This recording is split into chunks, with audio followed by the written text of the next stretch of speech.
No one gets married in order to live like roommates. What do I mean by roommates? I mean, you're like two ships in a night. There's no physical intimacy, there's no connection. Um, and I want to limit my conversation about connection to physical intimacy. I'm finding that a lot of couples are in marriages where they are not physically intimate. And I'm not talking about the hugging, the kissing. I'm talking about where you're not having sex. There's no love making. And so I said to myself, I need to address this because there are real factors why some people find themselves there. But hopefully today we can kind of, at least start to chip away at how we can fix this. Some of the obstacles, yes, the people are busy. And yes, the schedules can be hectic, the schedules can be crazy, but you guys, you have to make coming together for lovemaking a priority. Whatever the schedules are, whatever the shifts, whatever all this kind of stuff going on, find a common time when you are both at home. Yes, you may be tired. Yes, there's a lot of things going on in the house and around you, but you've got to tell yourself, you may not have this idealistic schedule where you're home for 12 hours at the same time and all this kind of stuff. Listen, if you have a small window of opportunity, use that small window of opportunity. That's not the time to wash dishes and be doing laundry and that kind of stuff. That's when you tell yourself, we are both home, we are both free, let's get this thing going, okay?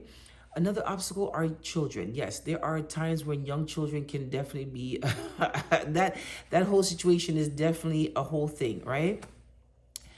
But at some point they go to sleep. The challenge is for a lot of couples, their kids are going to bed at the same time they do.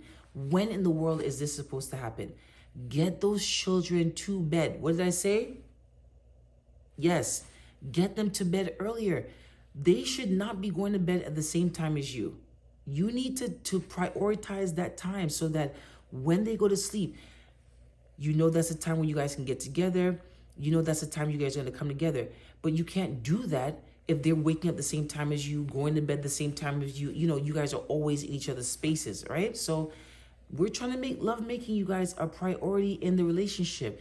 We are not trying to have marriages where you guys are living like roommates. No one wants to be a roommate who's not supposed to be a roommate. This is your spouse, okay? Another thing is sometimes the attraction changes. Sometimes people are looking at you and they're looking at you and you're like, I'm not really feeling how they look. I'm not really feeling how they smell. And I made a video about this the other day. You need to invest in yourself. You can't just say, oh, well, this is my body, or this is how I smell, or this is how I dress, and this is how I look, and who cares about what my partner thinks? No. If your partner, listen, not every partner cares about the extra pounds and the fact that you're not very fancy in your attire. Some people are like, whatever. But if your partner has addressed this as a concern, and they say, you know what, yes, I love you, and I would love for you to take care of these extra pounds. It means a lot to me.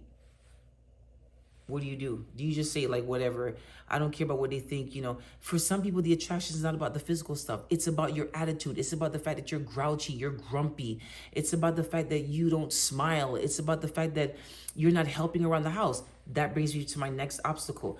I'm realizing for a lot of couples, you're living like roommates. There's not a lot of intimacy because you're disgusted by the person. There's a lot of resentment. You're just like, you see me dead dog tired and you're sitting in front of the TV going from channel to channel and you never thought to yourself, let me help with the kids, let me wash the dishes, let me start the dinner, let me do this. And I'm just like, who in the world is going to want to come make love to you and they're dead dog tired and they're going to be sleeping with somebody who's inconsiderate and whom they deem not thoughtful, all right? So yes, you can find yourself, there could be physical attraction from here to where the sun is, the sky is blue, but guess what? That attraction can fade if the person feels like on the inside, you are not for them, that you're not thoughtful, that you're not considerate, that you're not mindful, all right? Another obstacle is that maybe there are some physiological changes that you're experiencing. Those are times to see a doctor and to, definitely to figure out what's happening with your body, what's happening with your spouse's body that is making coming together difficult, all right? Listen, the list is endless. There are times where You have to see a professional to get the tools, to get the resources, to figure out what's going on. For some people, there is a lack of physical intimacy because they're depressed. You know, they just can't fight these feelings of feeling very low, feeling depressed. And for the most part, when you're feeling depressed, no, you don't feel very excited about love making, all this kind of stuff.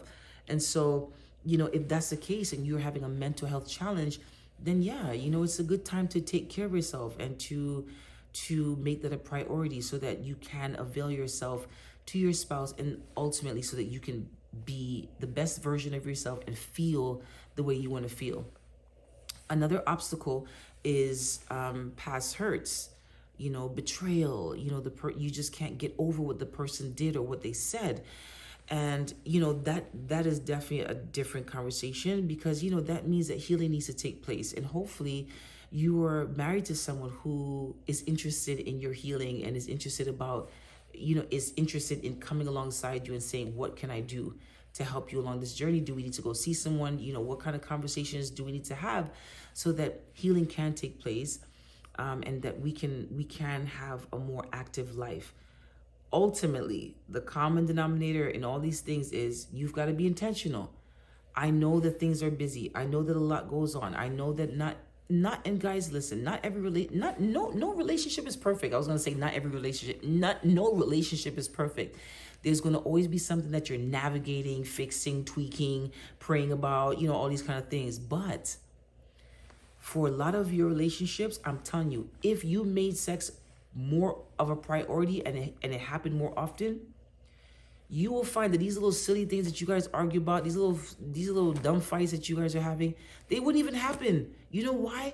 Because you had that glue, okay?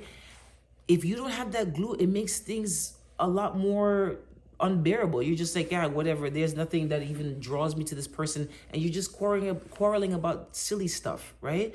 But when you have that glue, listen, when God has blessed that time of you coming together, and you're just like, man, I love this person. You know why? You got those endorphins going, you know, all those feel-good hormones that God has put there for a reason. It makes you feel close to the person. How do you tolerate somebody who you're not close with physically in other areas of your life? You're going to be like, because everything becomes a big deal. But listen, when God has blessed that time where you come together, there's a lot of stuff that you'll just be like, man, whatever. You know why? Because you have that glue, okay? No more excuses. I want you to write on the bottom of this video, no more excuses, okay? Share this video with someone who keeps making excuses, you guys. This needs to be a priority. Boom. Here's another obstacle. I just thought about this one. Another obstacle is the love making is not enjoyable. Oh, Lord. You're with a selfish lover. You're with someone who doesn't care about your satisfaction. They don't care about... Listen, there needs to be some tough conversations, okay? Like, about your needs being met, about what you need, about what feels good to you, about what is enjoyable for you. And I know that you may not want to hear that from your spouse, but you need to tolerate that conversation. You need to hear them say, this is why I don't want to be with you physically, because of XYZ. I feel like you're not interested in my satisfaction. I feel like, you know, so long as you're satisfied, you don't care about my needs. Have that conversation. I feel like you're not open-minded to some things that I want to try. I feel like you're not open-minded about having conversations about this. You know, you're awkward and shy, and it's weird for you to talk about these kind of things. Listen, adults, have the conversation, okay? Because we are not trying to have you live like roommates. That's not why you got married, okay? Fix it, okay? And if you need help fixing it, get the help that you need fixing it, all right? Make the lovemaking a what? A priority. All right? We'll see you in the next video, you guys. Give yourself some grace. Bye.